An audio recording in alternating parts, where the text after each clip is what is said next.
నమస్తే అండి.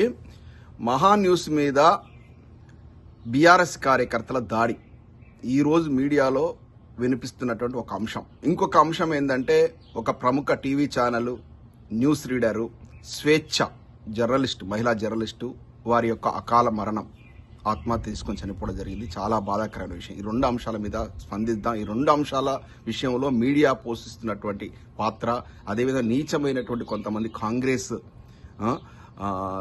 వాళ్ళ కార్యకర్తలను కూడా, నాయకులను కొంటి వీటి మీద కూడా, అంటే శవాల మీద పేలాలు ఎరుకునేటువంటి కొంతమంది నీచులు ఉంటారు కదా సమాజంలో, అటువంటి వాళ్ళు చేస్తున్నటువంటి ఫేక్ ప్రచారం గురించి స్పందిద్దామని మీ ముందుకు వచ్చాను. ఇవాళ మీడియా అనేది కంప్లీట్గా కృల్లిపోయి భ్రష్టు పట్టిపోయింది. ఒకప్పుడు ఈటీవీలో న్యూస్ వస్తున్నా, దూరదర్శన్ న్యూస్ వస్తున్నా కూడా చక్కటి ఒక వార్త, అంటే వాళ్ళు చెప్తా ఉంటే మొత్తం ప్రపంచం గురించి, భారతదేశంలో ఏం జరుగుతుంది, ప్రపంచంలో ఏం జరుగుతుంది, మన రాష్ట్రంలో ఏం జరుగుతుంది చెప్తా ఉంటే చక్కగా వినాలనిపించేది.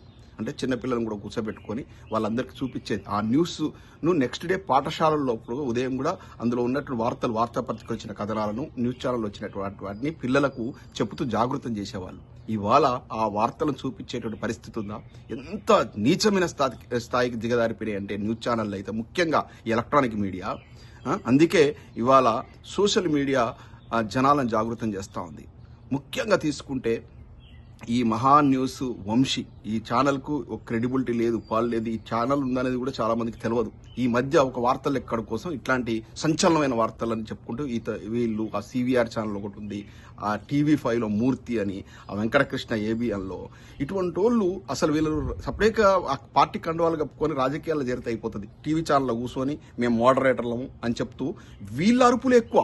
అంటే ఆ యొక్క చర్చకు వచ్చినటువంటి పొలిటికల్ లీడర్లను మాట్లాడనీయకుండా వీళ్ళే గదమాయించడం, వీళ్ళే ఏదో యుద్ధం చేసినట్టు మీది ఉరకడం. ఏం న్యూస్ ఛానల్ రా భయ్, ఏం న్యూస్ రీడర్లా మీరు, ఏం మోడరేటర్ రా భయ్, ఎక్కడికి తీసుకెళ్తున్నారు భయ్ జర్నలిజాన్ని? మీరు మాట్లాడేవేందిరా? మీరు ఏం చేయాలి? విషయాన్ని గ్రహించాలి. వచ్చినటువంటి చర్చ, అర్థవంతమైనటువంటి చర్చ నిర్వహించి ఆ చర్చ యొక్క సారాంశాన్ని ప్రజలకు అందించాలి. చివరి కంక్లూజన్ ఇవ్వాలి. ఇది వీళ్ళు మాట్లాడిన విషయాలు, ఇది ఏదైతేనేమి దాని మీద కంక్లూజన్ ఇవ్వాలి. మీరు పోయి చెప్పించడం బలవంతంగా వాళ్ళు మాట్లాడుతుంటే వాళ్ళకి అడ్డుపడి ఇష్టం ఉన్నట్టు మీరే జడ్జిమెంట్లు ఇచ్చేసుకుంటా మీరు న్యూస్ ఛానల్ నడుపుతున్నారా, బ్రోతరాజులు నడుపుతున్నారా? నిజంగా కూడా ఒక రాజకీయ ఈ యొక్క మీరు చేసేటువంటి జర్నలిజం కంటే దాన్ని ఒక వ్యభిచారం లాగానే అనిపిస్తా ఉంది. వ్యభిచారం చేసి ఒక ఆడదాని వల్ల, ఒక మగవాడి వల్ల అక్కడ ఉన్నటువంటి 2-3 జీవితాలు ఏమైనా ప్రభావితం అవుతాయి, కానీ మీ వల్ల మొత్తం సమాజం కుళ్ళిపోతుంది రా భయ్. ఏం జర్నలిజం రా భయ్? ఏమ్రా వంశీ, నువ్వు చేసే జర్నలిజమేనా? నువ్వు ఒక జర్నలిస్ట్ వారు, యూజ్లెస్ ఫెలో. ఏం పెట్టినవరా నిన్న న్యూస్ ఛానల్? నేను కూడా చూసానా న్యూస్. ఏం చెప్తావురా? కేసీఆర్ ఇంట్లో ట్యాపింగ్ కుంపటా నువ్వు చూసినావరా? నువ్వు తొంగి చూసినావారా? ఈ యొక్క ఫోన్ ట్యాపింగ్ ద్వారానంట వాళ్ళ యొక్క వ్యక్తిగత ఇన్ఫర్మేషన్ అంతా లాగేసి ఫోన్ సంభాషణలు అంటే హీరోయిన్లను, యాంకర్లను వేధించినటువంటి కేటీఆర్ అట. నువ్వు చూసినావారా? Useless fellow. నీకు నువ్వే జడ్జిమెంట్లు ఇస్తావరా హౌలాగా? ఇదారా చేసేది? ఇంకోటి ఏమంటాడు, మౌనం అంగీకారం.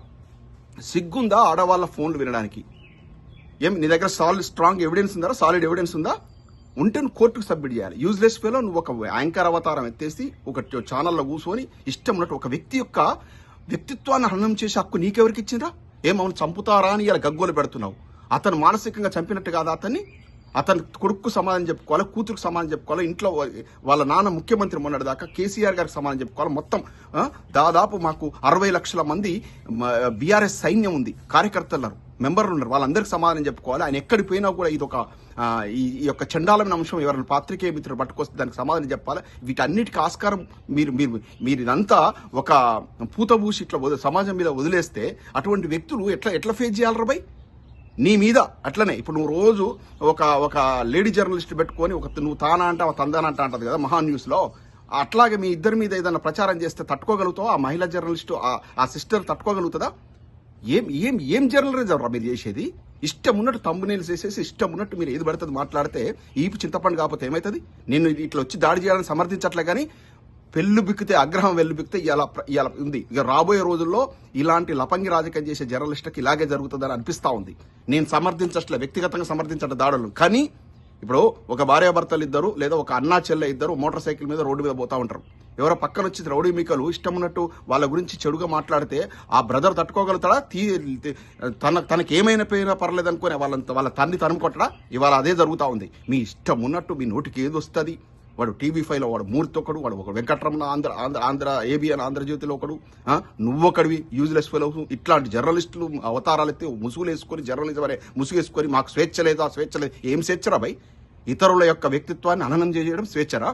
ఇదారా జర్నలిజం? ఏం జర్నలిజం రాది? చివరకు ఎంత నీచానికి దిగదారినంటే ఈ జర్నలిజంలో ఇవాళ కొన్ని పేపర్ కట్టింగ్స్, పేపర్ లాంటి పేపర్లు, ఫేక్ పేపర్లు కొన్ని డిజైన్ చేసేసి సోషల్ మీడియా వదిలేరు. ఏమన్నంటే స్వేచ్ఛ. పాపం మహిళా జర్నలిస్ట్ ఆ చెల్లెలు, ఆమె ఎంత వ్యక్తిత్వం ఉన్న మనిషి, శంకరన్న కూతురు, ఆ కుటుంబం నుంచి, ఒక వామపక్ష భావజాలం ఉన్న కుటుంబం నుంచి వచ్చినటువంటి మహిళా జర్నలిస్టు, ఎంతో వ్యక్తిత్వంతో బతికినటువంటి ఆమెకేదో వ్యక్తిగత కారణాలతో ఏదో ఆమెకు పర్సనల్ లైఫ్లో కొంత డిస్టర్బెన్స్ రావడం వల్ల ఏమైందో తెలియదు. దాని మీద కూలంకుషంగా విచారణ జరగాల్సిన అవసరం ఉంది. అటువంటి సందర్భంలో ఆ మహిళా జర్నలిస్ట్ చనిపోతే సంతాపం తెలపాలి, దుఃఖసాగరంలో కుటుంబానికి అండగా నిలబడాలి. పాత్రికేయ మిత్రులంతా స్పందిస్తుంటే లేని ఏందంట హ్యాపీరావు, సంతోషరావు గారట, ఈ ఆమె యొక్క ఇప్పుడు ఎవరైతే సహజీవనం చేస్తుందో పూర్ణచంద్రరావుతో రిలేషన్ అంట. మళ్ళీ ఇక సేమ్ ఇంకా రాలేదా లింక్ అనుకున్న KTR గారికి దాన్ని అనుసంధానించేటువంటి ప్రక్రియలో పూనుకున్నారు. ఇంత నీచమైన స్థితికి దిగదారితే ఏం చేయాలరా? ఈ సమాజాన్ని ఎవడు కాపాడు? ఏం సందేశం ఇస్తున్నారా భయ్? సమాజాన్ని ఏం చేయదలుచుకున్నారా భయ్? ఇట్లాంటి జనరల్ చేసి ఇలాంటి హౌలాగాళ్ళ వల్లనే మొత్తం భ్రష్టు పట్టిపోతా ఉంది. అరే నేను వ్యక్తిగత ఖండించారా? లోకేష్ మన చంద్రబాబు నాయుడు గారి కొడుకు, మన మంత్రి లోకేష్ కూడా ఆయన చదువుకున్న రోజుల్లో స్విమ్మింగ్ పూల్లో ఫోటోలను పెట్టి చేస్తే నేను కూడా వ్యక్తిగతంగా అన్నా. వ్యక్తిగత జీవితాన్ని ఎప్పుడు కూడా తీసుకొచ్చేసి వాళ్ళు పర్సనల్గా కాలేజ్ డేస్లో ఎటో పోతారు, షికార్లో పోతారు, అది పోతారు, ఆ ఫోటోలు తీసుకొచ్చి పెడితే కూడా తప్పని నేను ఆ రోజు నేను చాలా ఫీల్ అయినా. గింత స్థితికి దిగదారింది లేదు. మీరు చేసేది ఏంద్రా మరి? మీరు చేస్తున్నది ఏంద్రా? వంశీ బతకడానికి వచ్చిర్రు, ఒళ్ళు దగ్గర పెట్టుకొని బతకండి. జర్నలిజం చేస్తే చెయ్యండి, ఎవరైనా చేయొచ్చు జర్నలిజం, కానీ ఒక విధ్వంసకరమైనటువంటి జర్నలిజం చేయకండి. ఒక మీనింగ్ఫుల్గా జర్నలిజం చేయండి. నాగరాజు ఒక సోషల్ మీడియాలో నాగరాజు జర్నలిస్టును ఆదర్శంగా తీసుకుంటారు భయ్. ఎంత చక్కగా విశ్లేషిస్తాడు. ఒక మనిషిలో తప్పప్పులను ఆయన అడిగే క్వశ్చన్స్ ద్వారా బయటికి లాగుతాడు. ఎంత సంచలనమైందిరా భయ్ MCOMలో ఫిజిక్స్ అనే విషయాన్ని. ఒక ఎమ్మెల్యేను ఆయన ఇంటర్వ్యూ చేస్తున్న సందర్భంలో ఫన్నీగా ఉండాలి, ఒక వినోదాత్మకంగా ఉండాలి, ఒక మీనింగ్ఫుల్గా ఉండాలి, ఒక చర్చా కార్యక్రమం ఏదైనా కానీ. రజనీకాంత్ గారు ఎప్పుడు ఎవరి మీద నేను విరుచుకపడగా చూడలేదు. TV9 రజనీకాంత్ ఆయన చెప్పేది, ఆయన వాస్తవాలను తీసుకొస్తున్నాడా, ఆయన ఒక పార్టీ కొమ్ము కాస్తున్నాడా లేకపోతే లేదా, ఇది డజంట్ మ్యాటర్. కానీ ఎప్పుడు కూడా చర్చలో పాల్గొన్నటువంటి వ్యక్తుల మీద లేదా ఒక చెప్పుకోదగ్గ గౌరవనీయ స్థానం ఉన్న వ్యక్తుల మీద ఆయన తప్పుడు మాటలు మాట్లాడంగా నేను జర్నలిజం చూడలేదు. అది మీనింగ్ఫుల్ జర్నలిజం. కానీ నిగూఢార్థంగా మాట్లాడచ్చు, కానీ ఓపెన్గా మీరు డైరెక్ట్ ఇదేందిరా భయ్? KCR ఇంట్లో ట్యాపింగ్ కుంపటి చూసినవరా? యూజ్లెస్ ఫెలో వంశీ, నువ్వు ఒక జర్నలిస్టువా? దీనికంటే బ్రోతల్ హౌస్ నడుపుకోరా హౌలాగా. అందుకే చింతపండు చేయడానికి ఇలా VRS కార్యకర్తలు ఇచ్చారు. ఏ పార్టీ వాళ్ళనైనా, ఏ లీడర్లైనా అట్లా వ్యక్తిగతంగా పోయి మాట్లాడకూడదు. చూసినట్టుగానే వీళ్ళు మొత్తం అక్కడ ఉన్నాడు ఆడ. నువ్వు ఆరా మరి మీడియేటరు, ఇవన్నీ నడిపిందంతా నువ్వా వంశీ? ఇటువంటి వాళ్ళని క్షమించొద్దు. ఇటువంటి వాళ్ళు ఎక్కడ దొరికితే అక్కడ చెప్పులతో తనాలి. జర్నలిజం ముసుగులో ఇట్లాంటి హౌలా పనులు చేసేటోళ్ళను నేను చెప్తున్నాను. జై తెలంగాణ.